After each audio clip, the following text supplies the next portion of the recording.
Hello folks and welcome to today's vlog. Full disclosure up front, it's a Q&A. It's a Q&A because yesterday it was weather warning, fear of death, go outside, wind is so bad here.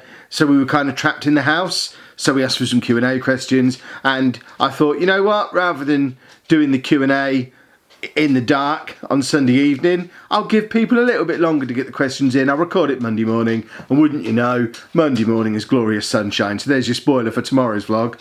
The bad weather, the weather warning, lasted about 18 hours. I feel really weird sitting in Andy's chair. I don't remember the last time I sat in an armchair. It's very comfortable. I might need to get myself an armchair, but we have a Q&A. We asked for questions on the channel community page like we always do. Yet another reason why if you haven't already done so, you should subscribe to the channel, turn notifications on, because then when we do these random Q&As, you see the stuff come up on the community page and you get to ask a question. And as ever, we've had well over 100 questions submitted, so obviously not going to be able to answer them all. What I've done is taken the ones that had the most thumbs up, so the ones that were most requested, and also kind of ignored ones we've answered on previous Q&As, at least on recent previous Q&As. But without further ado, let's get into the questions. And there was a lot of questions about my ex-wife on this one. I don't know why. I think whoever put the first one on there, presumably everyone else thought, oh, he's got an ex-wife, let's ask questions. I'm only answering one of them because the answer to this one kind of covers the answer to any question about her. So Harley Gaming said, Kev, does your ex-wife watch the vlogs? My answer is I haven't got a clue. I would suggest probably not. I've never asked her. I don't see why we would talk about it if we did. I don't ask her about her job. She doesn't ask me about my job. And that's how the situation is. We don't really talk. We're not one of these couples who split up and become the best of friends. The only time we really talk to each other is when we're talking about the girls. And she knows the girls are on the internet. I don't know if she watches. I imagine that's a conversation the girls can have with her if they want to. She doesn't object to them being on, but I don't think, I would be very surprised if she was subscribed and watching every day. That would just be a bit weird. We don't even follow each other on Facebook. I don't think she's going to be watching my vlogs. Cement says, do I think Andy would be independent enough when he's older to live on his own? Then do stuff independently, like shopping for food and all that stuff. That's the goal, that's the dream, that's what we're all working towards. I mentioned a few days ago that school for Andy, once he gets into year 11 next year, and throughout sixth form, or equivalent of sixth form, it's all about preparing him for exactly that, preparing him for life skills. Do I think he's going to go out, get a full-time job working in an office, buy a house, have a wife and kids? Probably not, that scenario. I don't think that would be a scenario he would want, and I think that's the most important thing, that he gets to live the life he wants when he's older, and live it as independently as possible. Do I think in 5 years, 6 years time, how old will he be? So he's 14 now, so by the time he's 20, 21, do I think he'll be living an independent version of an adult life? I hope so. That's what we're working towards. We don't want Andy living with us when he's 30. I was going to say not for selfish reasons. That's not fair. Not just for selfish reasons. Obviously, I mean, it might make me seem like an absolute monster, but I don't think any parent wants their kids living with them when they're in their 30s, because especially parents who had their kids young, like we did. I was 18 when we had, no, 19 I think when we had Lucy. Anna was 18, 19 when she had Andy.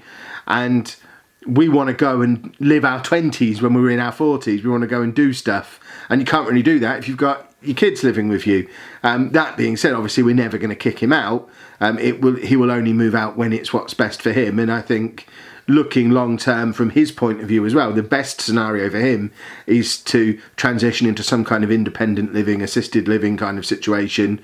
If for no other reason than if he lives with us until we die, he's then got to figure it out when he's in his 40s, 50s, 60s, what he does next. So even from a purely selfless point of view from us, and I think if you asked Anna, she would say yes, have him live with us forever, until she actually thought about it and realised that that's not what's best for him. What's best for him is that he makes that transition as early as possible so that he's used to it, so that when we're eventually not around anymore, that's the only thing he has to deal with at the time, rather than having to deal with a new house, new daily routine, and not seeing one of us or both of us anymore. staggering it. So yeah, I would like to think that there'll be a future for Andy where he has his own place. We'll live nearby. We'll probably drop in and see him every day, most days. But I'd like to think he'll be able to get some kind of job that suits his skill set and that he'll enjoy doing, and he'll be able to do his own food prep and his own personal care and stuff like that, and any gaps that he can't fill, we'll obviously try and fill either through ourselves or through some kind of assisted living thing. But yeah, that's what we're all aiming for, because I don't think a life of being on a chair in our living room on his iPad, as much as he'd enjoy that right now, that's not going to be a fulfilling life for him long term. And I think he will eventually want more than that, more than we can provide, and he needs to have the opportunity to do that. And me and Anna want to buy a Winnebago and drive across America, so there's that as well. That's not the primary reason, but I would be a liar if I said it wasn't part of that thought process. George Vlogs TV says, does Andy know that thousands of people watch him each day? He certainly knows he's on YouTube, and he knows he watches other people on YouTube as well as himself. Does he understand the concept? I think the question's a difficult one, because I don't think he would understand the concept of thousands of people. Once people become so many that you can't count them, he doesn't want to be in that situation anyway. So I think it's difficult for him to understand that part of it, because as a concept I don't think he would be able to put into words or understand thousands of people. He certainly understands he's on the internet and people can see it, because he knows people watch videos. He's seen people watching the videos. He's seen us put them on. He's seen the girls put them on. So he knows it's not just something that's put on his iPad for him to watch. He knows it's available to everybody. But I don't think he understands quite the volume of people who are watching. And I don't think he cares either. I think he's quite happy as long as he can see it. What things will we have to do differently with Andy at Disney, and how do we think he'll respond to the massive change? This has been playing on my mind a lot recently, and I don't really know is the honest answer, because none of the five of us have ever been to Disneyland before. It's kind of a once in a lifetime thing for us. We're not rich people. We're very unlikely to be able to go back and do it again, ever, maybe. Certainly not while the kids are young. So it's kind of a once in a lifetime thing for all five of us, and we don't really know what to expect. We know when we've taken him to Alton Towers before, and this is something we're a little bit worried about, because we've only got 2 days in the parks while we're there, and we understand there's 2 parks, so 1 day in each park, I guess, and they're open until the evenings. They have the firework displays, that kind of thing, and he wants to do that. He's watched that stuff on the internet, so he wants to see the firework displays. And there are certain things that he wants to do, but we know from when we've taken him to Alton Towers, when we went to CBeebies Land, he was so excited and so happy and loved the day while he did the 3 or 4 CBeebies rides he wanted to do. But as soon as that was done, he was done. He did not want to be there anymore, and he hated the rest of that day. And we're a little bit worried that that's a situation we're going to find ourselves in at Disney, where he'll have his 2 or 3 things in mind that he wants to do on a day, and then as far as he's concerned, now it's time to go back to the hotel and sleep and get ready to go home.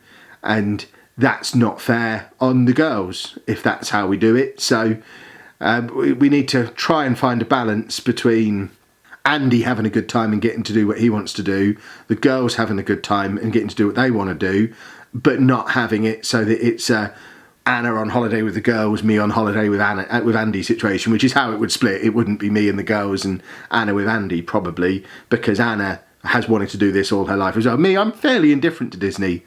I could take it or leave it, but I want to see the kids and Anna have fun there. So I don't want to be stuck in a hotel babysitting Andy while those 3 go off and have a great time, because I want to see them having that good time. So we need to find a way that balances Andy enjoying his holiday whilst pushing the boundaries of his comfort zone a little bit where we need to, and everyone else having a good holiday too. And I have absolutely no idea at this stage what shape that takes, what it might look like. I suspect it's going to involve a lot of planning in advance, a lot of deciding on what rides, in what order, what routes we're going to take, where we're going to be eating, at what times, what time we're staying in the parks to, what time we're getting up, what days we're going. And I think it's going to have to be like a military schedule that we plan in detail in advance before we go and preparing for. And I think that's probably the only way we could do it.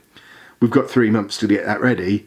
And at the moment, I haven't got a clue, because having never been there before, I don't know what's good, what we want to do. So there are going to be videos coming up probably fairly soon where we ask for your tips on what the best rides are, where the best places to eat are, what stuff you think Andy might enjoy, what stuff you think he might hate, and yeah, try and work it all together. But we've got our day off from the parks while we're there as well. We've got 3 nights at Disney, but only 2 days in the parks. So we've got a day off that we can fit in where we need it. And I don't know, I guess we'll just figure it out, play it by ear. He desperately wants to go. He wants to see the fireworks, so that's a good motivator to keep him in the park all day. It's just how engaged is he going to be with rides that he's not bothered about, or waiting while other people go and do rides that he's not bothered about, and finding things to keep him engaged with the day while other people are doing what they're there to do as well. Because I don't want to tell Amy that she can't spend an hour browsing around a shop full of Disney princess stuff, because it would be a dream come true for her. Andy will hate it though, and we need to find a way to balance the two, so making sure that he's not massively distressed, but she doesn't miss out on this thing that she may never get to do again either. Ellie says, I wonder if you've ever had to deal with abuse or nasty comments from people who don't understand autism in public. My mum's friend who has autism gets abused almost every day on the train to work, in supermarkets. My brother's autistic too, not as severe, but people rarely understand him and just think he's weird. I think we've had a similar question to this in the past, and my answer to it isn't very satisfying, I'm afraid. And the honest answer is no, we don't get abuse or nasty comments. Not necessarily because people don't notice that Andy has autism or don't notice that he's different. I think it's more to do with the fact that I'm 6'2", 20 plus stone, and look like a rugby player. That you have to be brave on a brave day to decide to pick on my family when I'm around. So I certainly don't ever see it, because if you're a scrawny little teenager at 5'4" and 9 stone soaking wet, even if there's a group of 3 or 4 of you, are you picking on me, or are you going to choose someone else to pick that fight with? And I think my size does mean that we don't get that ever. I don't ever remember getting any abuse, any nasty comments, anything like that. You sometimes see people tut to themselves, or shake their heads, or look confused, or look like they don't understand, but we've never, and I've known Andy for 7 years at this point, I have never, when I've been with him, known us get any abuse, any nasty comments, anything along those lines, because and I suspect it's because people just won't try it because of me. That being said, I know Anna is always afraid of it happening, and she's had a few comments, but never anything like super nasty, never any bullying, any picking on him or anything like that from people. I guess we're just perhaps not taking him to places where people who would act like that would be. It just doesn't happen, which I know isn't helpful to anyone that it's happening to, because we just don't experience it. So we don't have it. I don't know what I'd do. If someone did start on him, I mean, it depends. If they're getting physical, then obviously it's not going to end well for them. If they're just being aggressive and nasty, then I would tell them, I'd put them in their place, and wouldn't have any qualms about doing that at all. So yeah, I think that's how I deal with it, but it's not a recommended way to deal with it, I don't think. Just ignore it is probably the best thing to do, but I know it's easier said than done. Do we worry about how much salt Andy has with the amount of salt and vinegar crisps he eats? No, we don't worry about him getting too much of anything, because our worry is always, is he getting enough? So no, we don't worry that he's getting too much of anything. If the amount of salt became an issue, then we worry about it. It's not at the moment. I imagine he probably gets less salt in his diet than I do, and I'm on a reduced salt diet because of my blood pressure, but there's salt in everything. Yes, he's eating 10, 12 bags of crisps a day, but he's not eating anything else, or very little else. So yes, each one of those things individually has a lot of salt in, but he's not having the same volume of food. So I would imagine someone on a normal balanced diet is probably getting just as much salt as Andy is. It just isn't as obvious. Does that make sense? I think that makes sense. Finn Piggy says, are we going to get Andy a queue pass thing for Disney? I understand you wanting to get used to having to queue, etc, etc. Yeah, we are. Anyone who's seen our theme park videos in the past will know that whenever we've gone to theme parks in the UK, we've never got the disability passes, the ride passes, anything like that, even though Andy would be entitled to them, because of exactly that. We want to teach him delayed gratification. We want to teach him to queue. But it's a very different circumstance when we're in the UK. We had Merlin passes. We went to Alton Towers, Legoland, Thorpe Park, all these places. We've been there loads of times. We knew we would be going back. We knew we could go back the next weekend if we wanted to. So if we didn't get around everything, it wasn't a big deal.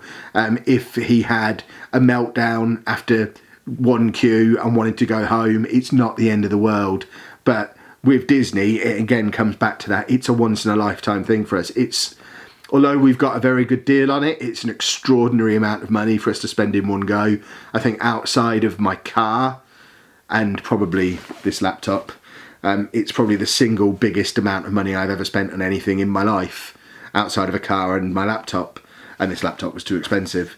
It's not a case of, if he we'll get him to queue because he needs to learn to queue. If he has a terrible morning because of it, we'll just go home and we'll go back the next day. We can't do that. That's not how it works. So yes, we will be taking every precaution and every single thing that he's entitled to, that we're entitled to try and make sure that all 5 of us have the best holiday experience we possibly can, because it's a massively important thing to all of us. Does Andy have any contact with his real dad, or is he totally out of picture?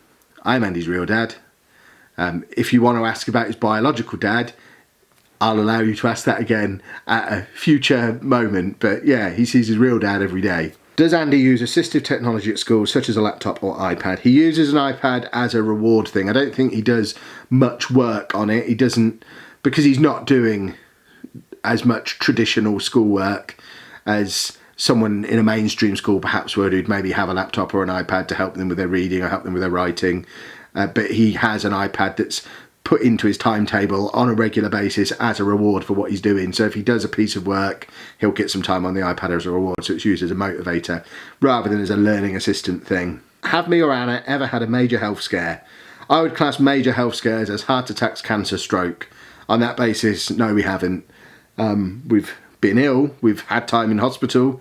Anna's had knee surgery. I was in and out of hospital for a whole summer with kidney stones and the surgery related to those, but I wouldn't class any of that as a major health scare, so no. Neve says, how has YouTube impacted my life, positively and negatively if possible? The biggest impact, it's difficult to come up with any negative impacts, to be honest. I guess the one negative impact would be, and it sounds like such a first world problem, but just the general stress of wondering how much money I'm going to earn next month. I lived my entire life up until the age of, well, how old was I when I left work? 34. So like 15, 16 years since leaving school. I'd always been salaried. I knew how much money was coming in each month and I could budget, and I liked that. But being self-employed, some months I'll earn more money than I would need. Some months I earn far less money than we need. And just that general money management stress of having to try and balance that out over the course of the year, where you don't know what the year is going to look like. So it's kind of looking at last year, right? How much did I earn last year? Where was it high? Where was it low? Trying to put that forward onto this year and work out things like, how much do I save? How much savings is enough before we can do something like book a holiday to Disney? Because it's difficult. It's not as simple as, well, if we put £300 a month aside, that way when we have a bad month, we can take that £300 a month out, because some months we don't have £300 a month spare. Some months there might be £1,000 spare. So it's trying not to live like we're on the breadline when we've got money, and working out what that figure in the bank account is before we start to relax. And I've kind of got it in my head now, as long as we've got like a month and a half's worth of bills money, or okay, maybe 2 months. And if I've got 2 months of bills money in my bank account, I feel comfortable enough to be a little bit more flexible with money. If I ever drop to less than 2 months worth of essential bills, then we tighten the belts massively. We don't spend a penny really until we've built that back up again. But that side of things is less than ideal, but you know, it's in the grand scheme of things not a huge problem, because we're still able to do it now after what, a year and a half, nearly 2 years. So we've obviously managed that relatively well, although it's a bit stressful. But the positives far outweigh the negative. I get to wake up every day and do a job I love. I'm my own boss. I get to do what I want, when I want, in whatever order I want. If I want to completely pivot what I'm doing, I can. If I want to put loads of focus on Football Manager and less on the vlog, I can. If I want to pivot that around, do it the other way, I can. If I want to drop down on YouTube and do more writing, I can. If I want to focus more on podcasts and, you know, I'm completely my own boss, the master of my own destiny, and able to spend every day doing stuff that I would enjoy doing even if I wasn't getting paid for it. I love playing Football Manager. I love making YouTube videos. I love vlogging. I would be doing all this stuff for free as long as I had money to pay the bills some other way. You know, if I was still working full time, and I did for like a year and a half, I was working full time and doing all this stuff as a hobby, and I loved it. And I, you know, now I get to do that all day rather than just the fun bit when I get home. So that is fantastic. And plus some of the opportunities it's opened up for us have been insane. I've been on the BBC, on telly, on radio. We've been interviewed by newspapers. I got free food at VidCon, hanging out in the VidCon lounge, eating lunch next to Rhett and Link, who I've been watching for years, and just some of the people I've got to meet, some of the things that I've got to do, some of the doors that have been opened because of this are fantastic. And but the biggest positive, and it outweighs any negative, is that whole wake up every day doing what I love, and that's just cool. If I can live the rest of my life getting up, doing work that I love, and knowing that that's enough to pay the bills, that to me is a life well lived. I don't need loads of holidays. I don't need fancy cars, big houses. It is enough for me to get out of bed in the morning, do something I enjoy doing, and go to bed that night knowing all my bills are paid. That is a perfect life for me. I've already spent a lot long answering those questions that I anticipated, so I'm going to quick fire 3 more, and then I'm sorry I'm not going to be able to answer any more. We will do another Q&A soon, because there's clearly a lot of questions that need answering. But quick fire, last 3. Ryan says, how did Andy react when he had his jabs? He wasn't a fan. Stacey says, do I have any tattoos? If so, how many? And do I want more? I have 1 just there. I would love more, but I'm too tight to pay for them. If they weren't so expensive, I would be covered in them by now. But if I've got ideas for probably 5 tattoos I'd like to have, but I'm not going to pay. I mean, that one cost me 70 quid 18 years ago. I can't imagine how much a full sleeve would cost now. More than I've just told you, we don't have a lot of money. What we've spent on Disney is a huge outlay. I'm not willing to spend hundreds and hundreds of pounds on tattoos, because I'm not that bothered about how I look for it to matter that much. And yeah, if anyone wants, if Lucy or Amy or Andy decided to become a tattoo artist and wanted to practice on me as a canvas, perfect scenario, but I don't have to pay for them. And lastly, what's my Subway sub? Mine is bacon and sweet corn. My Subway sub, I like an Italian BMT on Italian herbs and cheese, with a little bit of lettuce, red onion, peppers, chilies, olives, and some sweet onion sauce. That is a good sandwich. Right, we are going to wrap that up there. Thank you to everybody who asked questions, whether we got round to answering them or not. We will do another Q&A soon, so we can get on to I mean, like I say, there's hundreds of questions that are unanswered. But thank you to everyone who did submit a question. Normal vlog, we'll be back tomorrow because it's a lovely day outside. If you've enjoyed this one though, please make sure you leave a nice big thumbs up on there for us. Subscribe to the channel for more daily vlogs. And thank you very much for watching.